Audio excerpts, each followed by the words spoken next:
गांव से शहर गए काम करने के लिए। अब वहाँ धीरे धीरे दोनों मित्रों ने मिलकर के पैसा कमाया, फिर वहीं होटल खोला।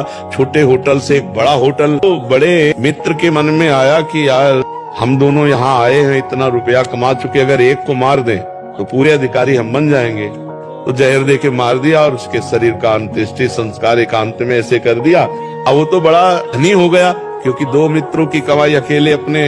अब वो जमीन गांव में खरीदी, बढ़िया ब्याह हुआ और देर न लगा कुछ दिनों में एक लड़का हो गया। अब तो बहुत सुखी, अपने लड़के को खूब स्वस्थ खवाना पियाना और अमेरिका पढ़ाने के लिए भेजा। खूब महंगी पढ़ाई। अब वहाँ बीमार शुरू हुआ। अब अमेरिका में डॉक्टरी शुरू हुई। अब यहाँ से खेती बिकना शुरू हुआ। व्यापार, आभूषण, खेती सब चौपट हो गए।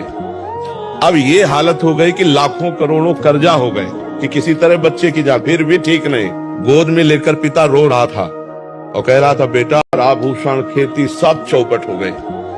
अब ये हालत हो गई कि लाखों करोड़ों कर्जा हो गए कि किसी तरह बच्चे की जा। फिर भी ठीक नहीं, गोद में लेकर पिता रो रहा था और कह रहा था बेटा बूढ़ा हो गया, जैसे तैसे करके क्या क्या नहीं कमाया, आज सब चौपट हो गया और मैं तुम्हें बचा नहीं सकता, कैसे दवा कराऊं। और बहुत रोए तो वो हंसा बालक और कहा दोस्त पहचाने नहीं, अपना सब पूरा हिस्सा और तुम्हारी बेईमानी का सब नष्ट करके और मैं अब ऐसे जा रहा हूं कि जिंदगी भर तुम रोते रहोगे। और मर गया, चला गया।